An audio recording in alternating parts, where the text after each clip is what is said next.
So what size air conditioner is proper for your home? Well, it really comes down to a number of different factors.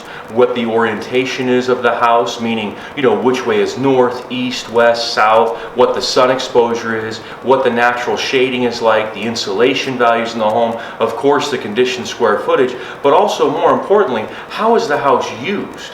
Right? The occupants that are in the home are really going to dictate the proper size and the proper design of any air conditioning system.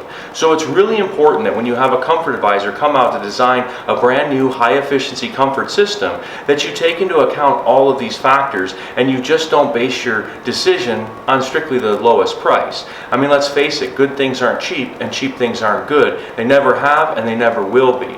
So when you invite a comfort advisor into your home to provide you with an estimate, just understand they're going to ask you a number of questions. And these questions are not to sell you things. These questions are so that they can design the perfect system for you and your family and any other occupants that are in the home. Right? Humidity levels, very, very, very important when sizing an air conditioner. If you've ever been to Florida or somewhere in the Southwest where humidity levels are very, very high, I mean, understand, you get off the airplane, you're on the tarmac, and your glasses fog up, and it's 90 degrees outside, but you just start sweating immediately. That's because there's a high latent heat content. It's very, very humid. So same is true in our home. The second job of an air conditioner, or even the first job of an air conditioner, is to dehumidify the house. Right? When you take the moisture out, you take that latent heat out of the air is going to naturally feel cooler. So 78 degrees could feel perfect, or 76 or 74, or whatever you set your air conditioner to, but it feels cooler because it's less humidity in the air. The air conditioner has actually dehumidified. So when you oversize an air conditioner, the problem is you really limit its ability to dehumidify. Also, think about an automobile, right? When you're driving down the expressway and you've got the cruise control set at 65 miles an hour, you're getting really good gas mileage. Probably some of the best gas mileage you're going to get. But when you're doing your errands around on the weekend and stopping at the store and picking up, laundry and all of those kind of things, all your errands throughout the weekend, you're getting really poor gas mileage. Same is true for your air conditioner. When they short cycle, or when they turn on and only run for a couple of minutes and then shut off, it's actually very inefficient operation.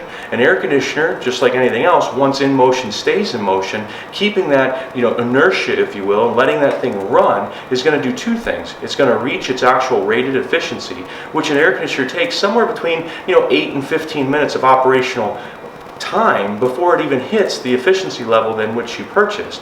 Number two, it's going to dehumidify the home because you're running that cool air across the coil for a longer period of time. So a lot of people, when they buy a new high efficiency air conditioning system, one of the things that they're going to notice is that it runs more often than their old one. Their old one used to turn on and turn off, maybe in 4, 5, 6 minutes, and then it would shut off for 5 minutes and turn back on. Well, think of that just like gas mileage on your car. It's not only giving you inefficient operation, it's also not dehumidifying as well. It's actually the starting and stopping is what causes all the strain on an air conditioner, just like the engine of your car. So your wear and tear goes up, which means future repair rates go up, life expectancy goes down, the system's not running as long, it's not running at a lower level, so your air filtration goes down, humidity control goes down, comfort from room to room throughout the house is less obtainable, and you typically have more temperature swings from room to room. So there's a lot of things that go into finding the right size for your home and what right size for your air conditioner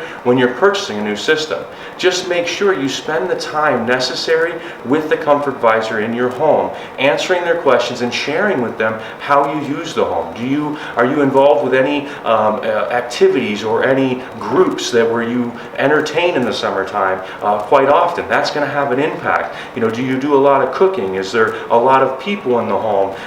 There's a lot of factors that go into sizing this, and then how do you use the home, right? How many people and where do they normally reside? Where do they normally spend the most time? Because with today's systems, in addition to being more efficient, they can also be ducted in a way that you're focusing on cooling or heating the areas that you're occupying while you're occupying them, and not wasting money and energy to cool or heat areas of the home that you're not occupying. So there's a lot of things that go into this. The biggest advice that we can give is to take the time, do the research, and listen to what the comfort advisor has to say to educate you on all of your options. And that's really our goal here at Environmental Heating and Air Solutions, is to educate you on all of the options available to you, and then you decide which one's right for you, or which one's proper for your home, which one's proper for your budget, for your family needs, and for your goals.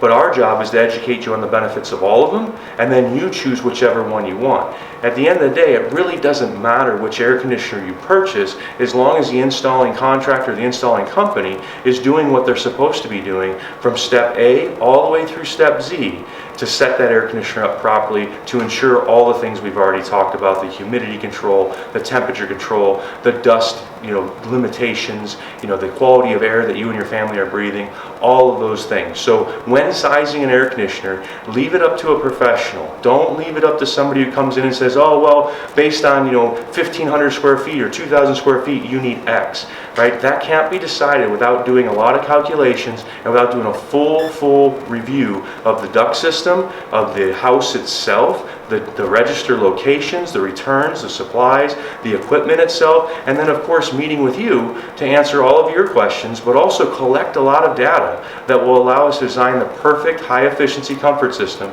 for you and your family to enjoy for many, many years to come. If you need any additional assistance, if you'd like to have one of our professional comfort advisors come to your home and provide you with a free estimate, give us a call anytime and we are happy to serve. Thank you and have a great day.